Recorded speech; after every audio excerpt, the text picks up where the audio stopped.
Sans effusion de sang, il n'y a pas de pardon. Amen. Que Dieu soit loué.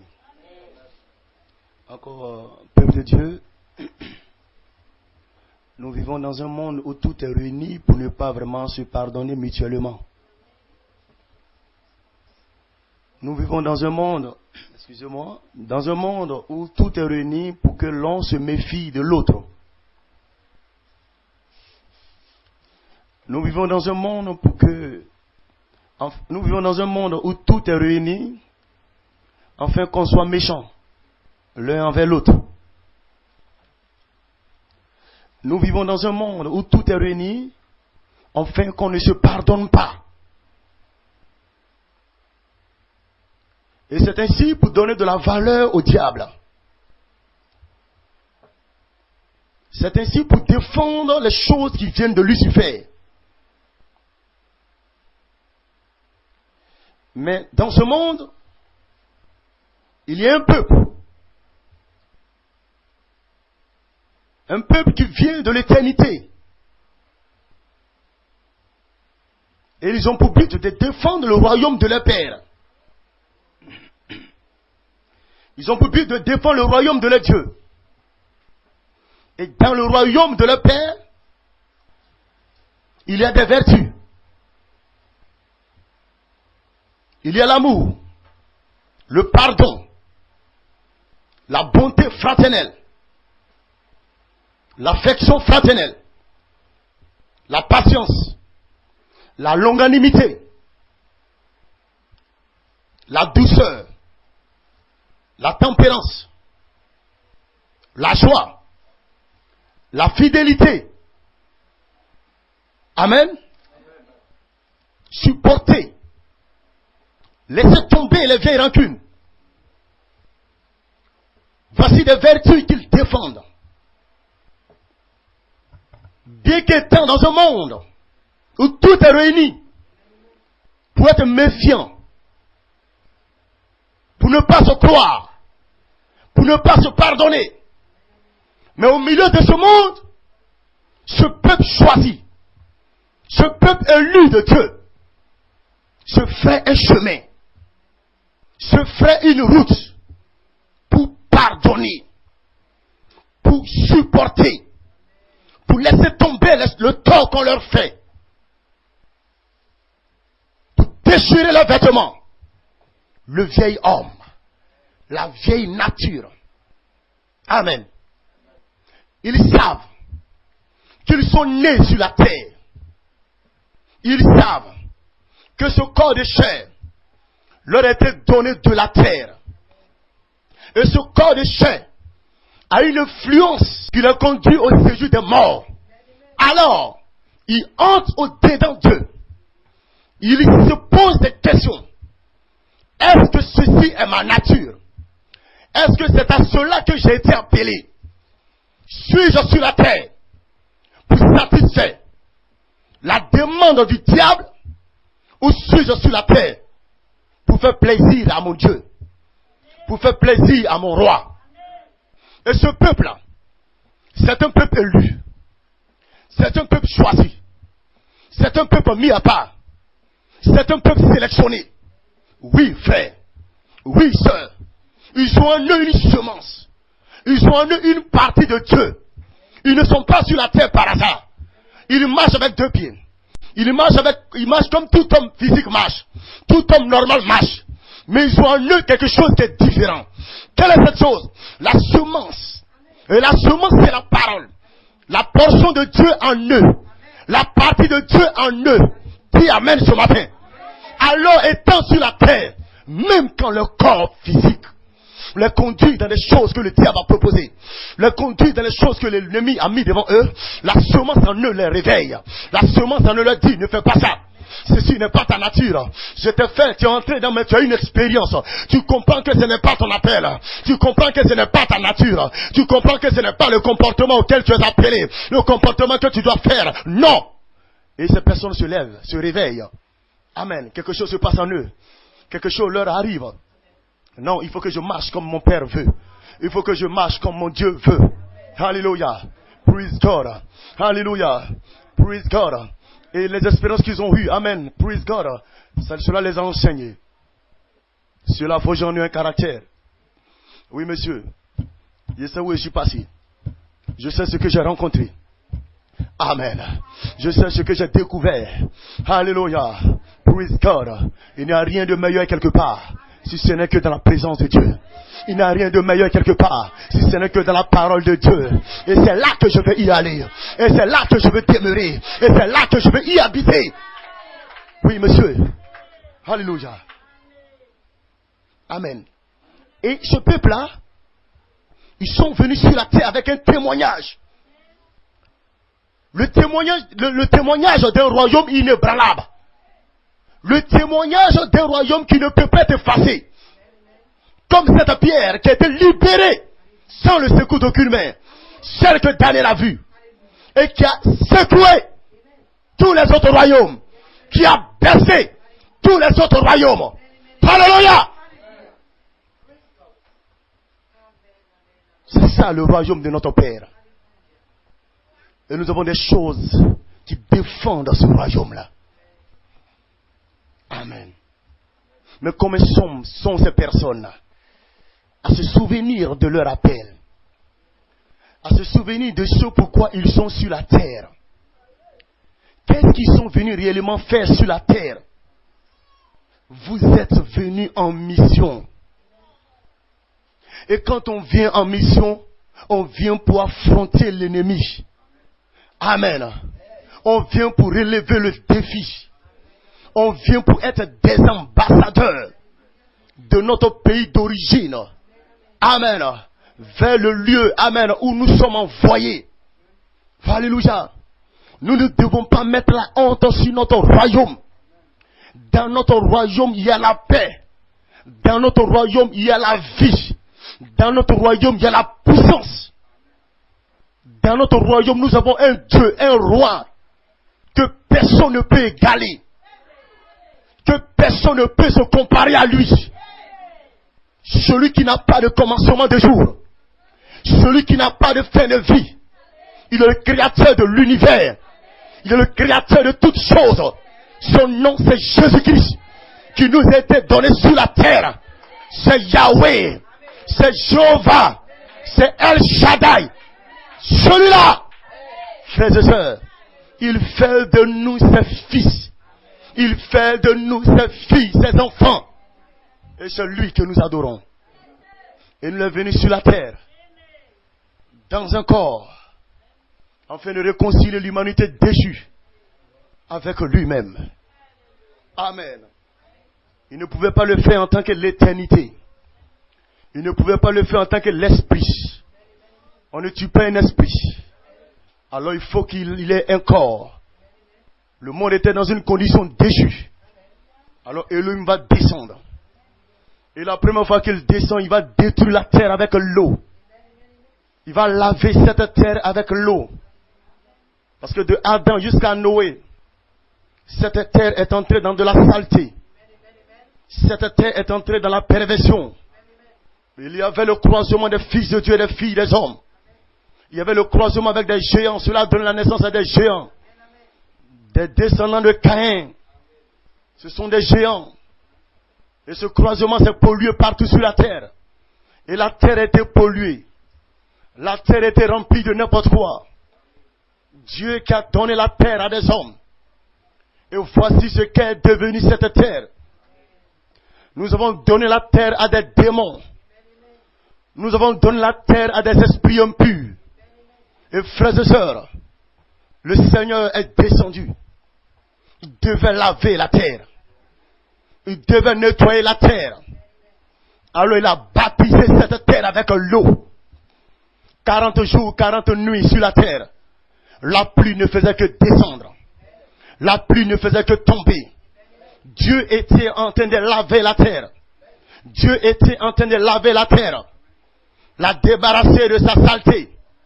La débarrasser de son impureté. Il n'y a eu que 8 personnes de sauvées. Il n'y a eu que 8 personnes qui ont été sauvées. Alléluia.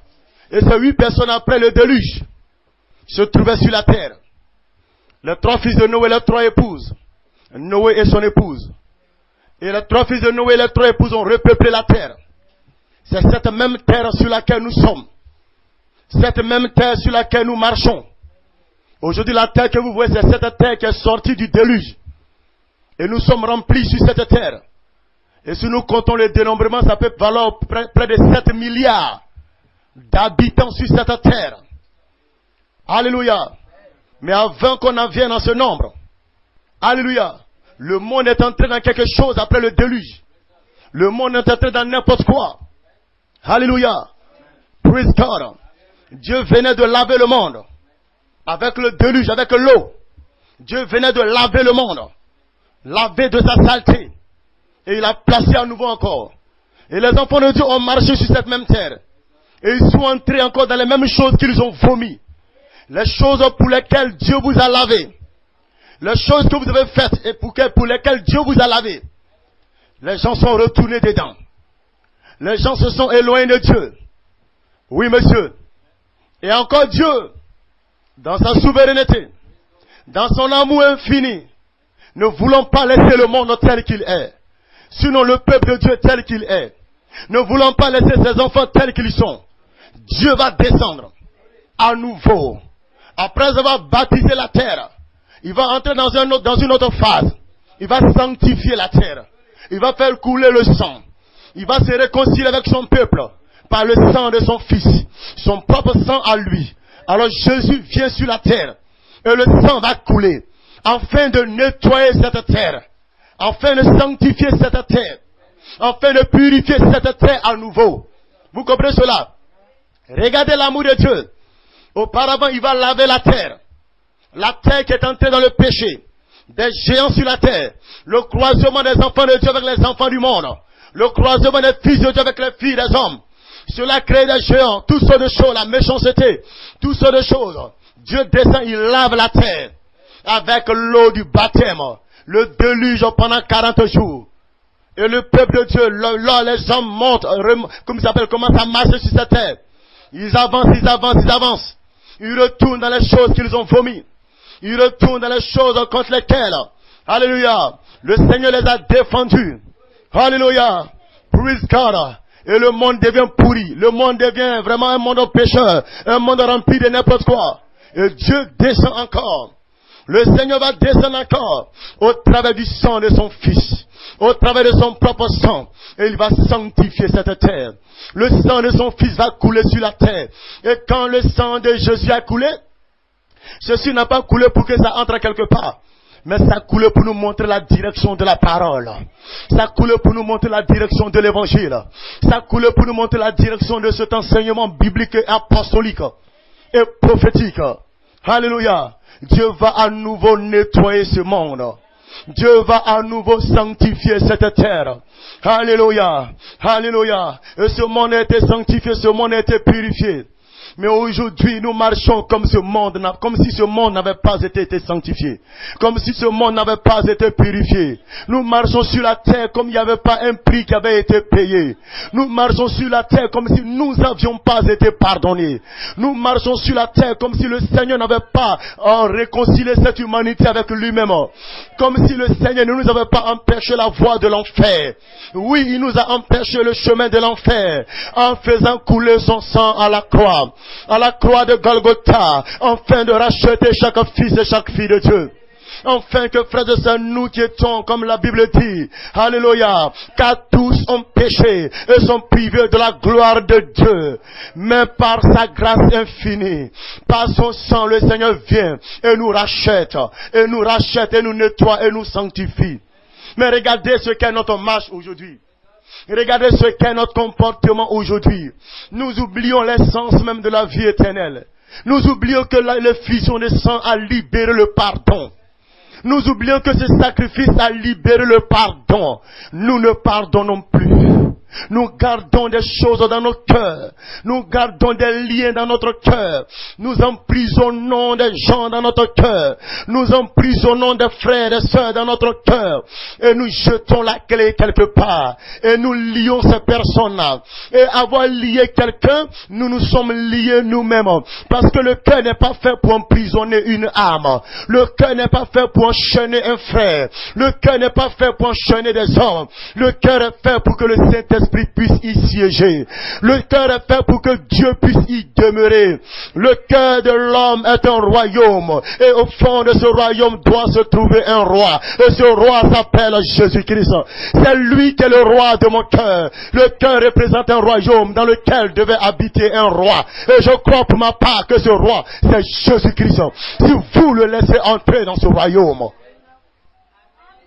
Alléluia. Alléluia. Praise God. Amen. Alors, frères et sœurs, il nous a montré quelque chose avant de quitter la terre. Amen. Et pourquoi c'est si difficile pour l'homme de pardonner?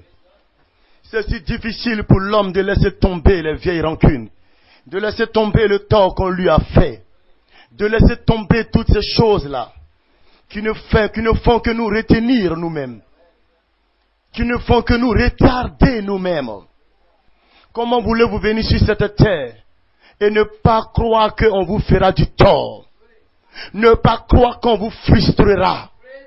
Ne pas croire qu'on vous vilipendera? Oui, on dira de n'importe quoi contre vous.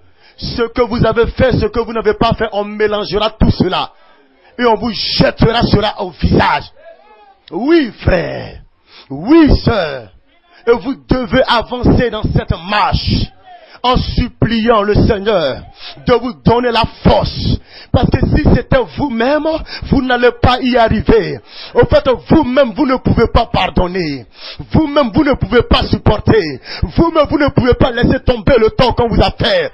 Oh, c'est si difficile de pardonner. C'est si difficile de laisser tomber les choses qu'on m'a fait. Écoutez, ça fait mal. C'est douloureux. Ah, mais quelque chose qu'on vous a fait de mal, ça fait mal.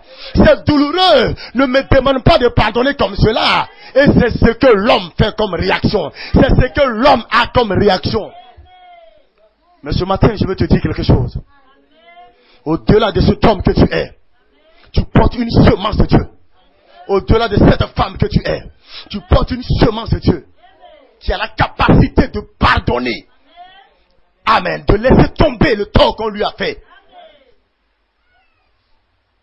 Quand nous lisons la Bible, nous allons prendre l'exemple de Jésus.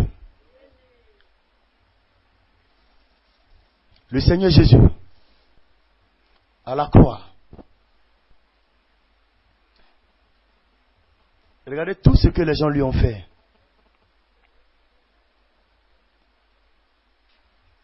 Tout le tort, le mal.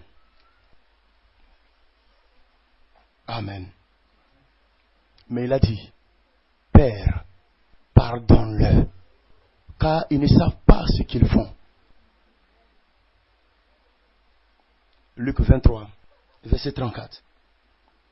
Père, pardonne-le, car ils ne savent pas ce qu'ils font. Au fait, on va suivre attentivement. Ils sont en train de te frapper, t'arracher ta peau. Ton sang coule. Tu as mal. Tu es déchiré. Et tu dis, Père, pardonne-le. Bon. De vous à moi, c'est qui est en train d'être flagellé?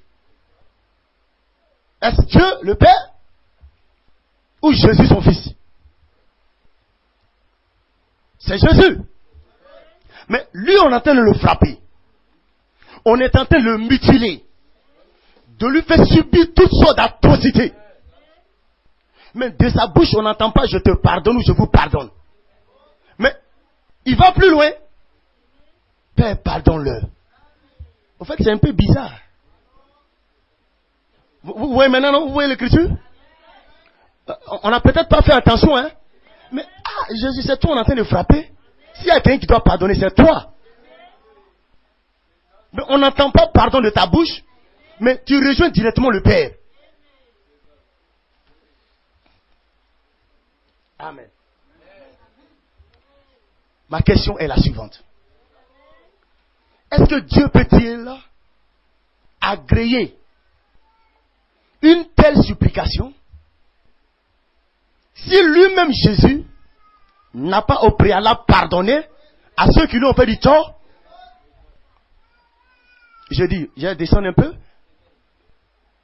Tout on est en train de frapper là. Tout on est en train de faire du mal.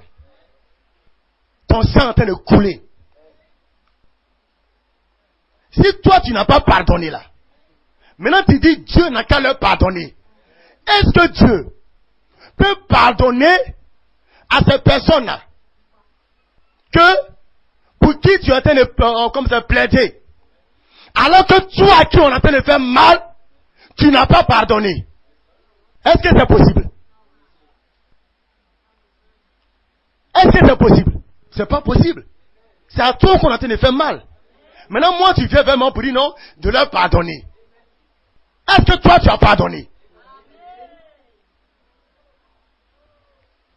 Alors, c'est pourquoi je vous demandais, est-ce que Dieu peut-il agréer une telle supplication si lui-même, Jésus, n'a pas pardonné? Écoutez ceci. Je connais une personne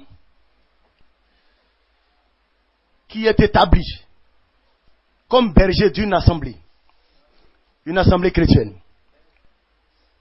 Et les brebis dans cette église-là, qui ont la révélation du mystère de la repentance, ces brebis-là venaient rencontrer ce berger, afin de se repentir devant le Seigneur, par le biais, bien sûr, de ce serviteur-là. Et ce berger-là, en entendant les confessions, en entendant la repentance des brebis, cela lui faisait mal. Cela l'écorchait. C'était douloureux. Mais il n'exprimait pas cela devant les brebis qui venaient se confesser. Alors qu'est-ce qu'il fait? Il prend peut-être la Bible, il prenait la Bible et il dit, tu vois, c'est pas bien, voilà ce que la Bible dit, voilà ce que la Bible dit. Il prend des cotations, voici, voici. Et après quoi, il prie. Il demande à Dieu de pardonner les péchés de ces brebis-là. Il supplie à Dieu pour le pardon des péchés de ces brebis-là. Amen. Mais regardez quelque chose. Pendant qu'il était en train de prier, pendant qu'il suppliait Dieu pour les brebis qui sont venus confesser leurs péchés, Dieu va lui parler. Dieu va lui dire, je ne peux pas recevoir tes supplications. Suivez, hein. Je ne peux pas recevoir cette prière. Parce qu'avant tout, s'il y a quelqu'un à qui je dois pardonner, c'est bien sûr toi. Parlant de ce serviteur-là. S'il y a quelqu'un à qui je dois pardonner les péchés, c'est toi. Car tu viens devant moi avec une image d'un hypocrite. Lorsque mes enfants viennent pour leur confession, après que tu aies entendu, tu ne leur dis pas sincèrement ce que cela a eu comme effet sur toi ou en toi, la douleur que cela t'a causé. Tu ne leur dis pas ce que tu penses en tant que leur berger. Et tu viens devant moi pour que moi je leur pardonne de leurs péchés. C'est plutôt toi qui a besoin qu'on prie pour toi. C'est plutôt toi qui as besoin que je te pardonne. Car cette manière de faire te donne une image d'un hypocrite. Vous comprenez? Tu ne peux pas le plaider pour quelqu'un. Alors que cette personne, lorsqu'elle se confessait, elle t'a fait mal. Tu as eu mal. Tu n'as pas exprimé. Tu as pris la Bible dit, Jésus dit ça, mais au fond de toi, en tant que berger, tu es censé dire, t'exprimer, faire savoir la douleur. Tu ne le fais pas. Et tu te tiens devant Dieu pour lui faire pardon leur péché. Est-ce que toi, tu as pardonné? C'est pourquoi j'ai posé la question. Amen. Est-ce que Dieu peut-il agréer une telle supplication si Jésus lui-même n'a pas pardonné à ceux qui lui ont fait du tort? Vous avez compris? Donc vous voyez, avant même que Jésus ne se tourne vers son Père afin de plaider pour le pardon des péchés de cette humanité, de ses bourreaux, il fallait que Jésus lui-même ait d'abord pardonné. Et quand vous regardez la marche de Jésus, le pardon était son enseignement, était sa prédication. Amen. Parce que quand vous pardonnez sincèrement, du tout profond de votre cœur, et que vous allez vers Dieu, c'est parce que c'est à lui la vengeance, à lui la rétribution. Voilà pourquoi, vous à qui on fait du tort, vous à qui on fait mal, ne vous vengez pas vous-même. Ou n'ayez pas une attitude de vengeance. Parce que ce n'est pas à vous que revient la vengeance. Et cet exemple-là, Jésus nous montrait par là. Il allait vers celui qui se venge, celui qui rétribue. Père, pardonne-leur. C'est pas moi Jésus qui me venge. C'est vrai, c'est à moi on a fait du tort. Moi, ce que j'ai à faire, c'est de pardonner. C'est ce que nous avons à faire. On a à pardonner. Maintenant, quand ce pardon est sincère, il déverrouille la parole qui déclare à moi la vengeance, à moi la rétribution. Mais si vous, à qui on a fait du tort, si vous, à qui on a fait mal, vous vous vengez, quelle est la valeur de cette parole? À moi la vengeance et à moi la rétribution. Elle n'aura pas sa place. Alors, toi, à qui on a fait mal, à qui on a fait du tort, toi tu pardonnes. Celui qui se venge là, c'est Dieu. Celui qui se venge là, c'est l'Éternel. Celui qui récompense là, c'est l'Éternel. Celui qui se venge là, c'est Dieu. C'est pas toi qui on a fait mal. C'est pas toi qu'on a insulté. C'est pas toi qu'on a fait ceci. Mais c'est mal nous connaître. Quand nous on nous fait du tort, donc oui, voici ce que nous sommes appelés à faire. C'est pas à toi de te venger. Jésus nous montre l'exemple. Jésus sait que celui qui se venge, c'est Dieu. C'est l'Éternel. À moi la vengeance. À moi la rétribution. Alors que Jésus a pardonné, il allait vers lui. Ah, lui, il se venge. Alors il allait plaider en faveur de l'humanité. Il allait plaider en faveur de ceux qui lui ont fait du tort. Parce que lui qui est là-bas, lui se venge.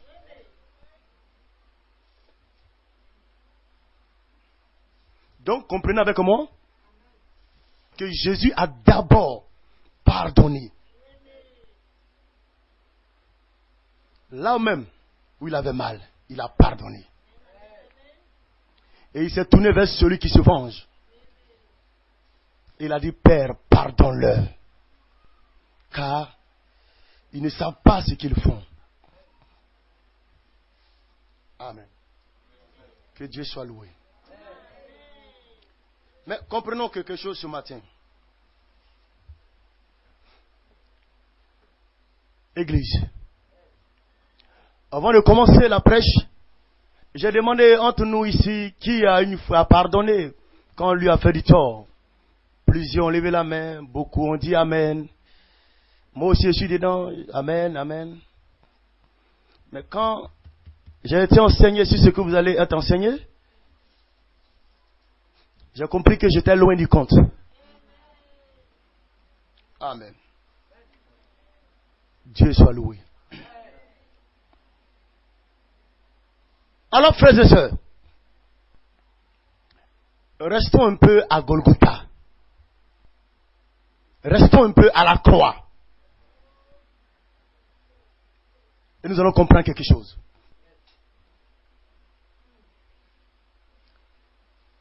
Jésus, flagellé. Jésus, frustré. Jésus, maudit. Jésus, traité de toutes sortes de choses. Tout, frère. Mais lui, il a pardonné.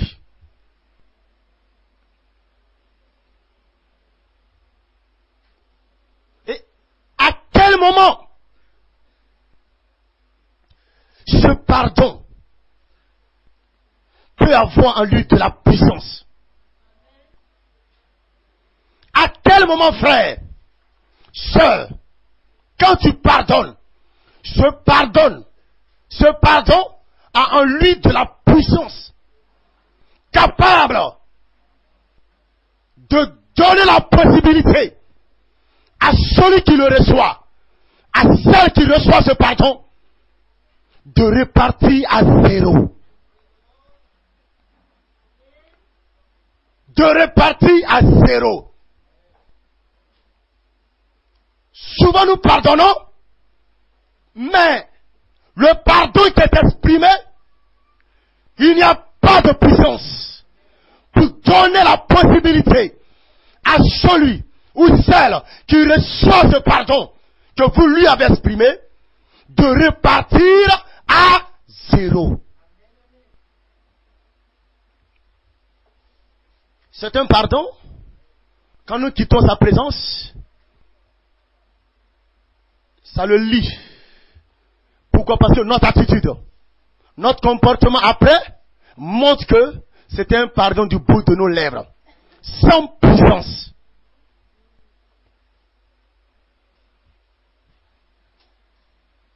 Sans puissance. À quel moment le pardon a de la puissance, capable d'amener celui qui le reçoit, celui qui l'accepte, à avoir la possibilité de repartir à zéro, d'être racheté, sans effusion de sang. Il n'y a pas de pardon. À celui qui le reçoit, d'être libéré des chaînes de l'ennemi, d'être sauvé, d'être guéri.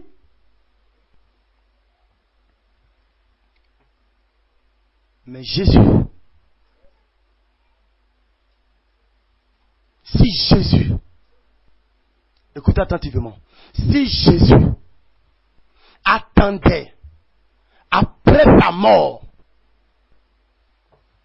pour revenir enfin pardonner, ce pardon aurait perdu sa puissance.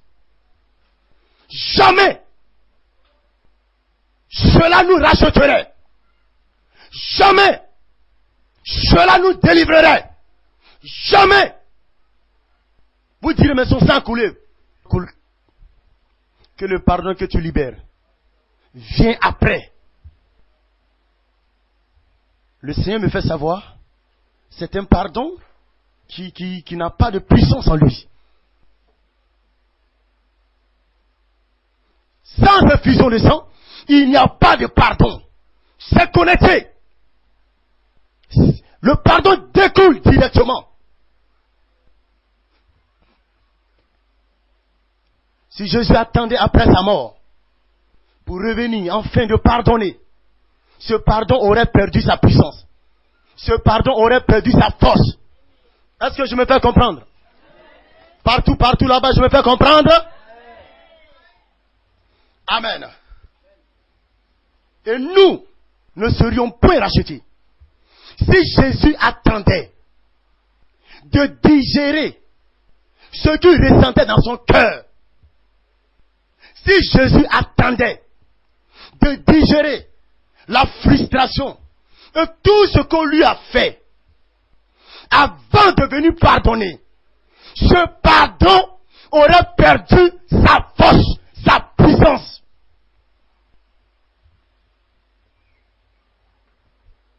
Vous entendez?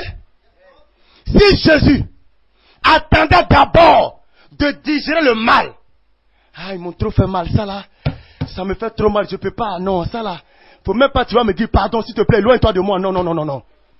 Tellement mal. Si Jésus attendait de digérer sa douleur, de digérer son mal, et plus tard de revenir pour dire je vous pardonne, jamais ce pardon-là aurait eu de la puissance. Ça là est un pardon vide.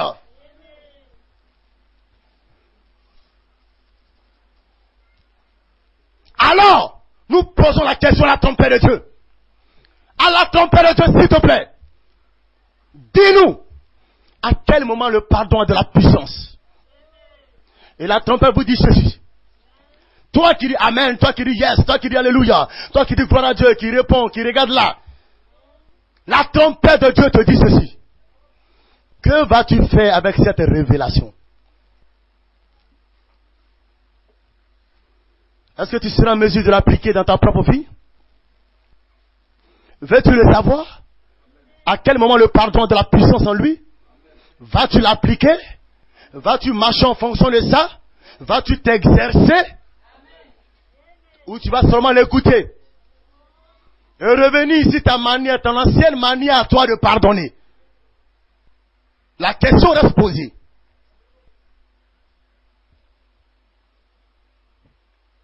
Alors si tu entends ce matin, tu seras responsable de ce que tu vas entendre.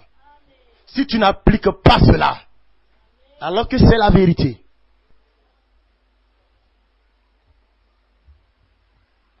Voyons quelque chose. À la croix, avant même d'aller à la croix, le chemin qu'il était en train d'emprunter, douleur, flagellé, le crachat des pains, une couronne d'épines, sa chair tombait en lambeaux. Frère, meurtri, blessé, frère, il était traité de tout, dans la douleur, dans la meurtrissure. Et je vous apprends, tout au long du chemin, Jésus pardonnait. Oui, il pardonnait. Frère, là même dans la douleur, C'est là qu'il était en train de pardonner. Mais toi et moi, quand quelqu'un nous fait du tort, cela nous fait mal. Mais si on fait bien attention, la douleur que nous ressentons, c'est une douleur qui est interne. C'est une douleur morale. C'est une douleur à l'intérieur de nous. Quand quelqu'un nous fait du tort, quand quelqu'un nous traite de n'importe quoi, quand quelqu'un nous dit quoi que ce soit, c'est une douleur qui est à l'intérieur de nous. Cela nous déchire. Cela nous affecte. Cela nous brise. On perd parfois notre dignité. On a mal. On a honte. On est déchiré à l'intérieur de nous.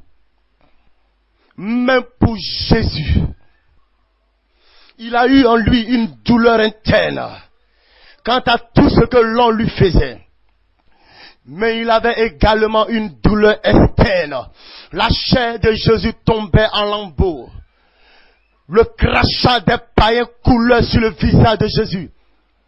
Il était traité devant tout le monde, frappé, flagellé, traité de toute manière par les instruments ou les moyens que les Romains utilisaient. Ce n'était pas seulement une douleur interne. Ce n'était pas une douleur à l'intérieur de lui. Ce n'était pas seulement quelque chose qui déchirait son cœur. Cela déchirait sa chair. Cela déchirait son corps. Il avait mal extérieurement. Il avait mal à l'intérieur. Mais toi, quand tu as mal, quelqu'un t'a fait du tort, quelqu'un t'a traité ceci, cela, c'est en toi que tu as mal. C'est à l'intérieur de toi que se trouve la douleur. Tu peux même te déplacer. Personne ne saura. À moins que tu l'exprimes. Mais pour Jésus, c'était et à l'extérieur et à l'intérieur. Est-ce que vous pouvez essayer? Vous êtes un peu vu un jour en train de lever vos mains comme ça? Vos deux mains sous forme de V. Amen. Vous avez fait ça un jour? Vous êtes resté pendant longtemps combien de fois? Vous êtes laissé pendant combien de temps? Vous n'êtes pas malade, il n'y a rien, on ne vous fait rien, on ne vous frappe pas. Vous levez vos deux mains comme ça. Je me demande même si pendant une demi-heure vous allez tenir.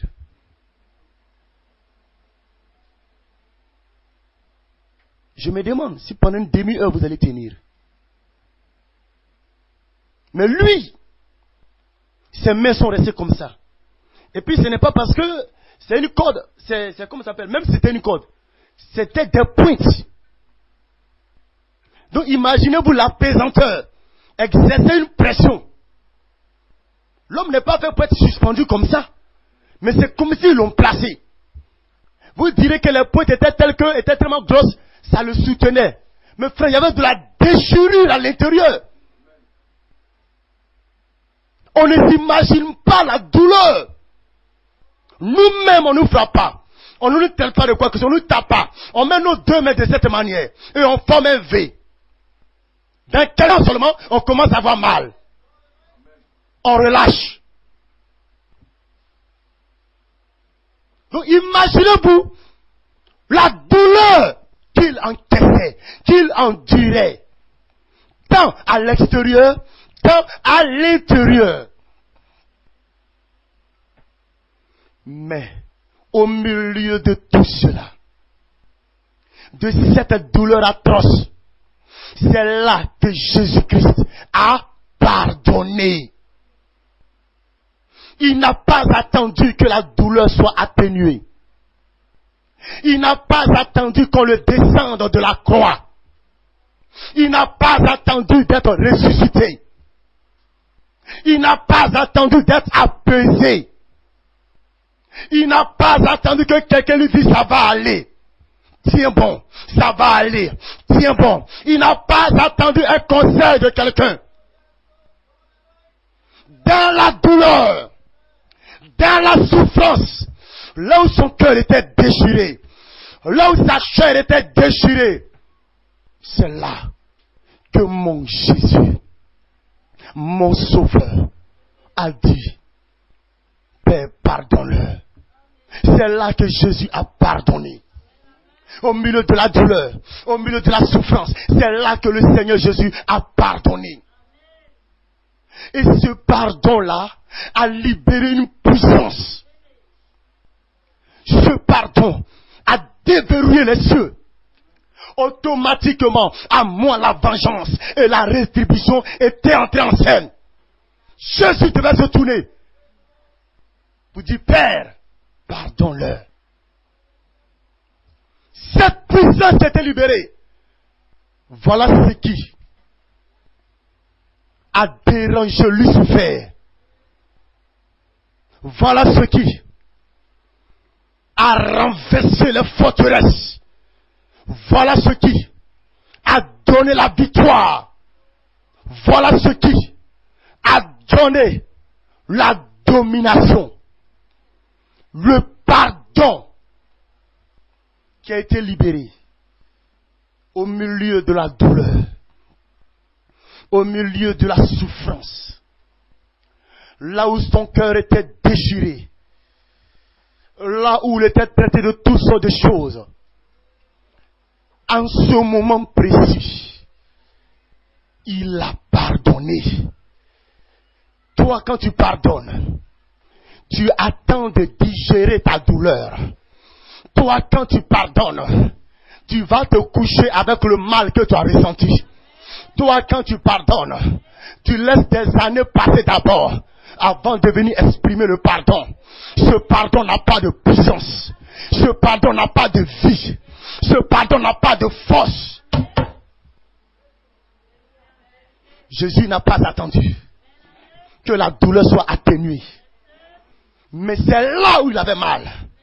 Là où il était frustré. C'est là qu'il a pardonné. Ce que Jésus a traversé faisait honte. Au point que sa nudité a été exposée. Vous avez entendu cela? C'est quelque chose qui faisait honte. Souvent on peut vous traiter d'une certaine manière. Où cela vous fait honte. Où tu n'as même pas la force de lever ton visage. Comment tu peux même pas lever ta tête avant pour dire que tu vas pardonner. Quelque chose t'a frustré. Quelque chose te fait honte. C'est à quel moment tu auras la force pour pardonner. Mais c'est là que tu dois pardonner. Là où tu as eu honte. Là où ton cœur est déchiré. Là dans la douleur. C'est là ton pardon aura de la puissance en lui. Jésus n'a pas attendu d'être habillé pour pardonner. Il a traversé des choses qui faisaient honte. Au point que sa nudité a été exposée. Regardez. Quand quelqu'un vous fait quelque chose de déplacé. Quand quelqu'un vous fait quelque chose de malveillant. Alléluia. Amen. Il vous arrive de vous sentir tellement dérangé. Il vous arrive de vous sentir tellement honteux, complexé. Alléluia. Parce qu'on vous a fait ceci, on vous a dit ceci. Frère, mais c'est au milieu de cela que Dieu dit là, le pardon a de la puissance.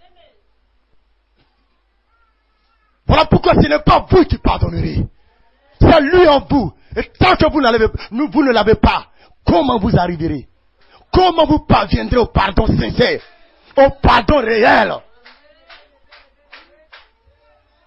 Sinon, toi et moi, quand on pardonne, on attend que la douleur passe. Oui. Au milieu de la honte, quelque chose qui fait honte, quelque chose qu'on t'a fait, et tu as honte, est-ce que toi tu peux pardonner? Quelque chose qu'on t'a fait, qui a déchiré ton cœur, toi, en cet instant précis là, tu peux être, je ne sais pas, saisi de quelque chose au point d'être calme, tranquille, et de pardonner sincèrement à cet instant précis. Allah. Il faut Jésus en toi pour le faire. Il faut Jésus seul en toi pour le faire. Mais Jésus, au sein même de ce qui faisait honte, c'est là qu'il a pardonné. Il n'a pas attendu de cacher sa nudité. Attends, je vais me cacher d'abord, je vais me revêtir, j'ai trop eu honte avant de pardonner. Non, il n'a pas fait ça. Jésus n'a pas attendu de surmonter la douleur. Il n'a pas attendu de surmonter la frustration. Il n'a pas attendu de surmonter la honte. Il n'a pas attendu de mieux se sentir d'abord. Souvent quand on nous fait du tort, on attend des mois et des mois. C'est quand on se sent bien maintenant là. Et quand tu entends le pardon, là, tu pardonnes à la personne. Jésus n'a pas attendu de mieux se sentir. Il n'a pas attendu qu'une atmosphère soit créée entre toi et la personne. Il ne s'agit pas de la personne. Il s'agit de toi. À qui on a fait du tort. À qui on a fait mal. C'est toi qui dois pardonner. Au milieu de la douleur. Au milieu de ce qui fait mal. C'est ce que Dieu attend de chaque fils et fille de Dieu. Quand on sort de l'autre, ça ne t'incombe pas. C'est pas de ton ressort. Si tu arrives à lui pardonner, va plus loin que ça. Dis à ton père, plaide Dieu, supplie Dieu pour ton frère, pour ta soeur qui t'a fait du tort. Mais il faut que tu lui pardonnes. C'est quand tu lui as pardonné et que tu peux aller maintenant plaider pour lui. Amen. Alors c'est au milieu de tout ça que Jésus a pardonné. Et je me suis vu, j'ai pensé comme ça, je me suis dit comme ça, comme si cela ne suffisait pas. Des gens qui te font mal, qui te traitent de tout. Tu fais tout pour faire du bien.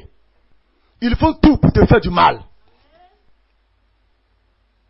Et tu leur pardonnes. Et comme si cela ne suffisait pas, tu vas encore devant le Seigneur et tu plaides en leur faveur. Tu supplies Dieu pour eux. Seigneur, donne-moi ce cœur. On ne peut pas voir ça comme ça. Ce genre de cœur-là. C'est que toi qui ils ont fait mal là. Tu n'as pas entendu, tu as pardonné. Tu as laissé tomber sur le champ. Mais tu ne t'es pas arrêté à ton niveau. Parce que tu sais qu'à Dieu revient la vengeance. Et tu vas vers Dieu. Et tu plaides en faveur de cette personne. Tu plaides le pardon du péché de cette personne. Où sont ces gens-là? Où sont ces personnes, frères? Est-ce que Dieu peut trouver ces gens-là? Tu pardonnes pour le tort qu'on t'a fait. Mais tu ne t'arrêtes pas à ton niveau. Tu vas devant le Père. Tu supplies. Tu plaides. En faveur de la personne même qui t'a fait du tort. Sans hypocrisie. Tu es sincère. Oui. Vous comprenez maintenant le pardon?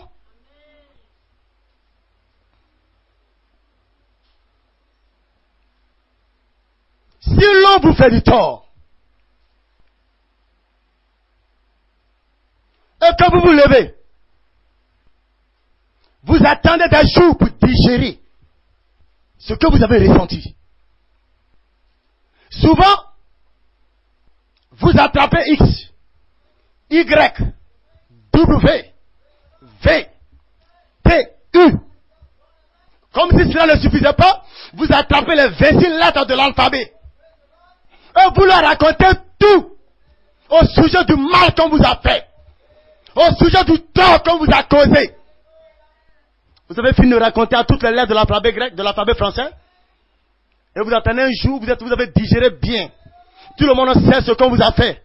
Et quand la personne vient, pardonne-moi, oui, je te pardonne. C'est sans puissance. C'est sans force. Dieu ne peut pas agréer cela.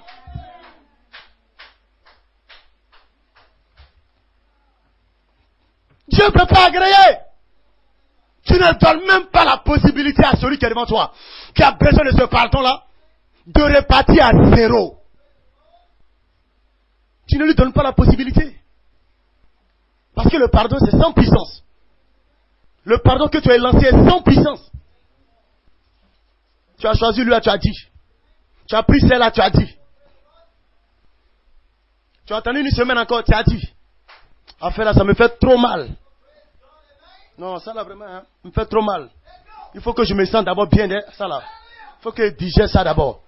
Les mois n'ont qu'à passer. Ça là, ça me fait trop mal. Je ne peux pas. C'est que si je ne parle pas, mais laissez-moi comme ça. Je ne parle pas. Il ne faut pas me demander de pardonner. Il faut me laisser comme ça pour l'heure. Alors là, ça me déchire trop le cœur. Quand tu vas t'élever pour venir pardonner là, Dieu dit ton pardon là, c'est sans vie, sans puissance. Ce qui fera que quoi? Amen. Hein? L'ennemi touchera cette même personne pour réveiller, elle n'a pas été rachetée. Ton pardon ne l'a pas racheté. Ne lui a pas donné la possibilité de repartir à zéro. Dieu va prendre cette même personne pour te faire du tort. Et tu verras que tu n'avais pas réellement pardonné. C'est comme ça. Un pardon qui libère de la puissance est capable de racheter celui qui reçoit ce pardon. Mais celui qui ne le reçoit pas, on ne peut pas faire autrement. Donc, mes frères et mes sœurs, arrêtez d'alerter le quartier quant à tout ce qu'on vous fait du tort, du mal. Arrêtez. Le quartier n'était pas là. Le voisin n'était pas là. La voisine n'était pas là. C'était entre toi et ton frère. Entre toi et ta soeur. Réglez ça entre vous deux. Le proverbe Branham dit, lorsqu'on vous a fait du tort, ne le mentionnez à personne. C'est votre preuve à vous. C'est votre test à vous. On se partage des démons. Lorsqu'on se met à mentionner ce que le frère là-bas nous a fait, celui à qui tu racontes, il n'était même pas là. Il n'a même pas l'oreille d'un vrai juge. Dès qu'il t'a entendu, je t'ai rien dit. C'est comme ça ils sont. C'est comme ça ils sont. Toi, tu as entendu quoi même? À cause de ce qu'ils t'ont raconté. Est-ce que tu as entendu la version de l'autre? Tais-toi là-bas.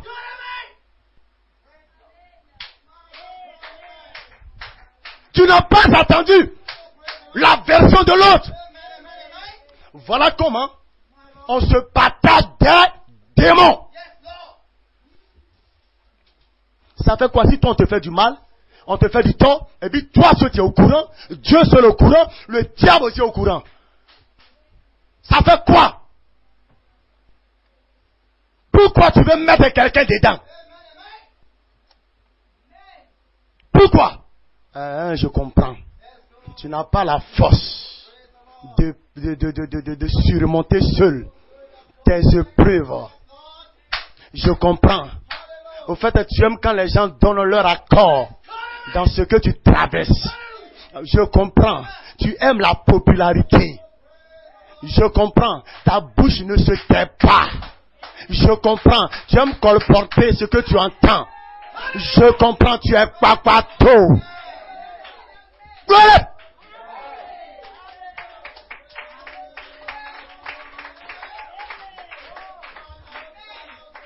Excusez-moi, papato, c'est critique.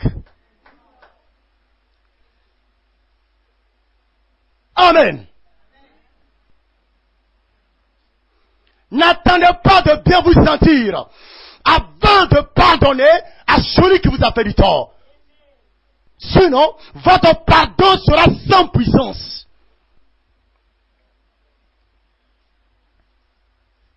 Finissez de raconter partout, venez pardonner, c'est sans puissance.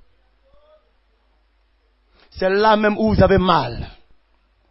C'est là même dans la douleur. Tellement vous croyez dans cette parole. C'est comme quelque chose qui vous saisit. Là même vous avez eu honte. Et c'est là. Vous dites, je te pardonne. Pour le mal que tu viens de causer en moi. Même si j'ai agi de la sorte, tu n'avais pas à me traiter de cette manière. Le mal que j'ai ressenti, je te pardonne. Sinon le mal même que je ressens, je te pardonne. Vous n'attendez pas de digérer d'abord. Vous ne le mentionnez à personne. Au milieu de cette frustration, au milieu de cette douleur, cette honte, ce complexe, c'est là que vous pardonnez. Musiciens, on peut aller.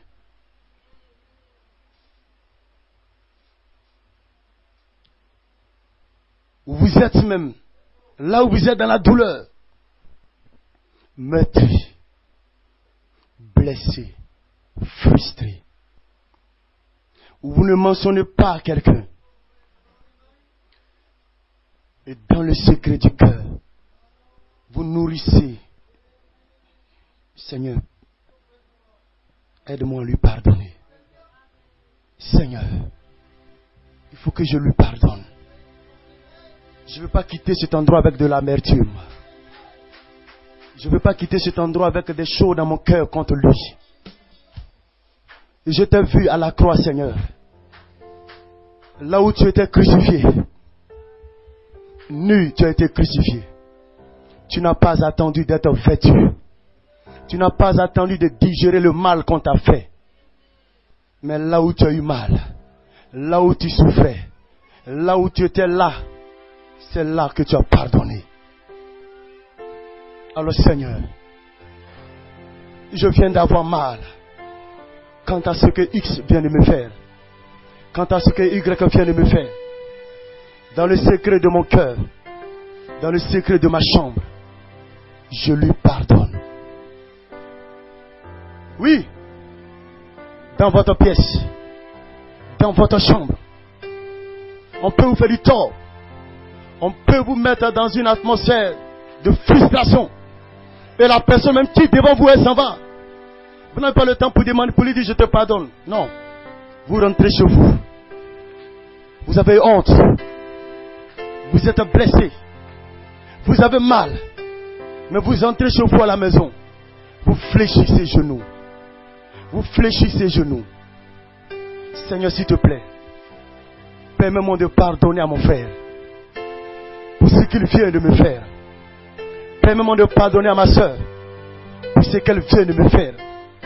La douleur n'est pas encore passée. La douleur n'est pas encore passée. Mais vous avez fléchi les genoux pour dire au Seigneur, je te prie Père, je veux lui pardonner. Seigneur, je veux lui pardonner. Décharge mon cœur. Décharge-moi, Seigneur. On peut s'incliner. Décharge-moi. Préparez le cantique. Je vais repartir à zéro. Que le dirigeant se prépare. Préparez ce cantique-là. Et que tout le monde se dispose.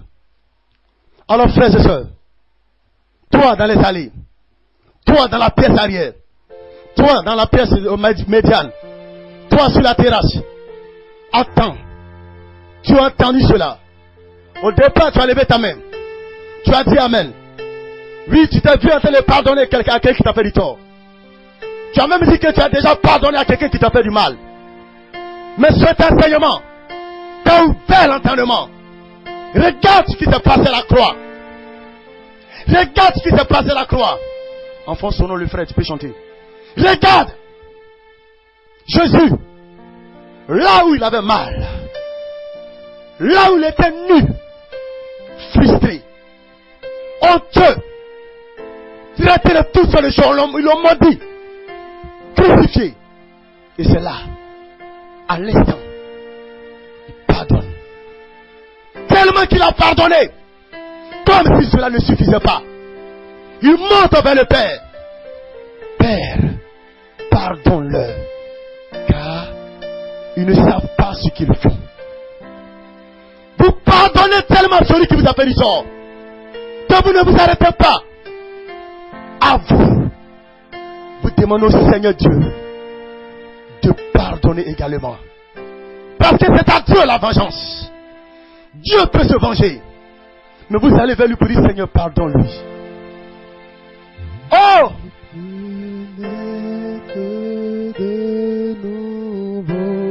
Est-ce que tu peux recommencer? Tu peux aller à zéro avec le véritable pardon. Tu as cru que tu avais pardonné. Tu as cru que tu as pardonné. Mais ce que tu viens d'entendre C'est une profondeur du pardon véritable. Seigneur, je veux repartir à zéro. Je veux apprendre sincèrement à pardonner comme Jésus. On chante ensemble. On peut se tenir debout. On se tient debout. Regarde au fond de toi.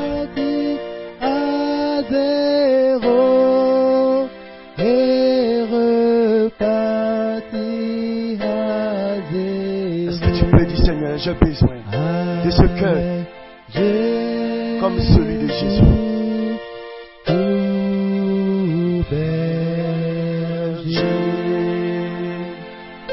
Je ne veux plus attendre des jours et des jours. Non, Seigneur. Père, au milieu de la douleur, au milieu de ma difficulté, au milieu de ce qui m'a attristé, au milieu de ce qui m'a affecté, que je me trouve dans ma chambre et que sincèrement je pardonne et que cela ne me dénature pas, cela ne me fasse pas changer de comportement vis-à-vis de cette personne et que cela ne m'éloigne pas de ton enfant, cela ne m'éloigne pas de ton fils, de ta fille. Non, Seigneur. Et repartir à zéro, et repartir à zéro avec Jésus pour berger.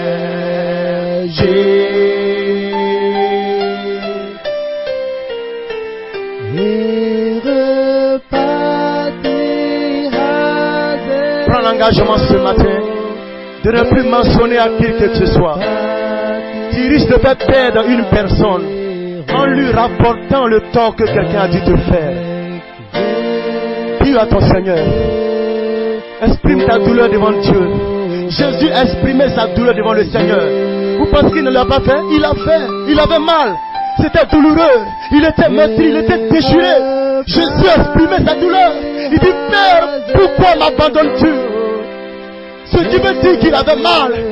Ce qui veut dire qu'il était dans ce moment de chagrin atroce. Ça fait mal. Il a semblé pour Jésus que le Père l'avait abandonné. Pourquoi m'as-tu abandonné? En fait, c'était la douleur qui s'exprimait. C'était le chagrin qui s'exprimait. Qui vous a dit que dans la douleur nous n'avons pas mal? Mais il n'y a qu'une seule personne à qui nous devons exprimer cela. Dieu. Oh! Arrêtez de dire à celui-ci. Arrêtez de dire à celle-là. Arrêtez! Vous n'allez pas vous faire du bien. Vous n'allez pas lui faire du bien. Repartir à zéro avec Jésus pour berger.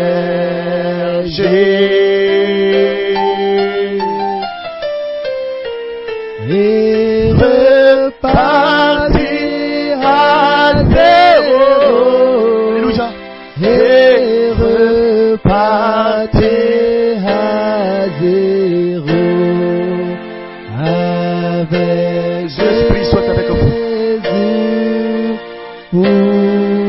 La trompette vient de vous relever, révéler la profondeur du pardon.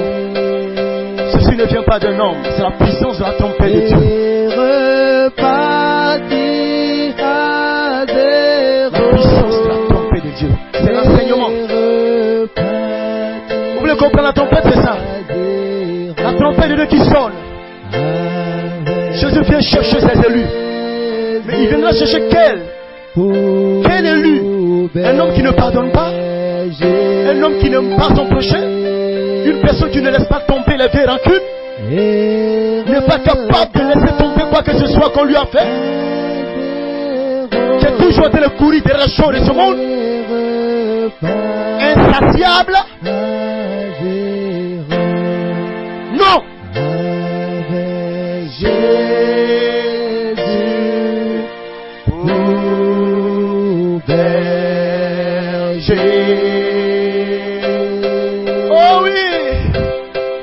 Et reparti à zéro.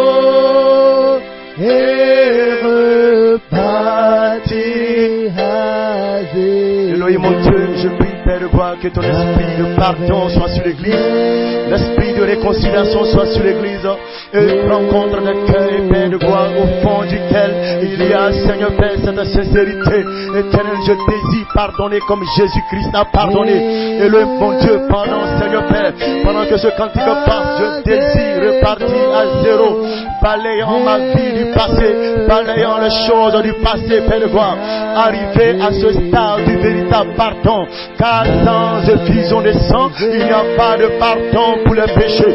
Je veux pouvoir pardonner, je veux pouvoir laisser tomber les rancures, je veux pouvoir laisser tomber le temps qu'on m'a fait. Éternel mon Dieu, donne-moi ce cœur qui libère, donne-moi ce cœur dans lequel il y a le pardon, Père de gloire. Je prie, Père de gloire, que ton esprit soit avec moi, que ton esprit soit avec ton peuple, que ton esprit soit avec cette assemblée. L'esprit du pardon, l'esprit d'unité, l'esprit qui réconcilie, l'esprit qui rassemble tes enfants dans les liens de l'amour, les liens de la foi, les liens de la paix. Ce lien-là, Seigneur Dieu, nous avons besoin de l'esprit du pardon. Un peuple qui se croit, un peuple qui se pardonne, un peuple qui se supporte et qui ont la révélation du pardon, qui ont la révélation du pardon, le pardon dans lequel il y a la puissance.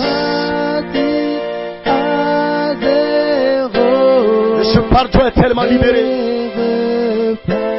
que cela brise les chaînes, cela fait tomber les chaînes,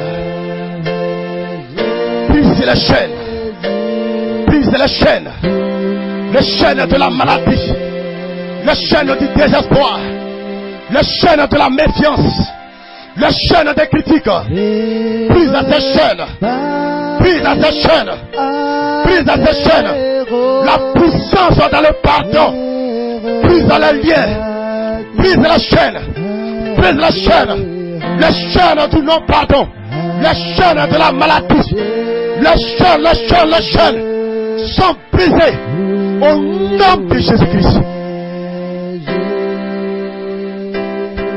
Que ton peuple reparte à zéro. Une nouvelle vie. Un temps nouveau qui commence.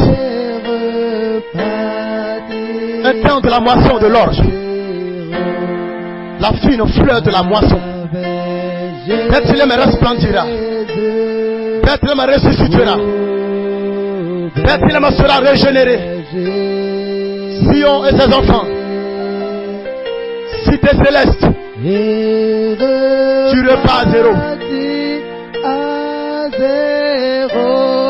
Repartons tous à zéro. Je n'ai pas pardonné comme la Bible enseigne. Jésus est mon modèle. Et c'est lui que je désire suivre. Que l'esprit de pardon soit sur ton peuple et dans le cœur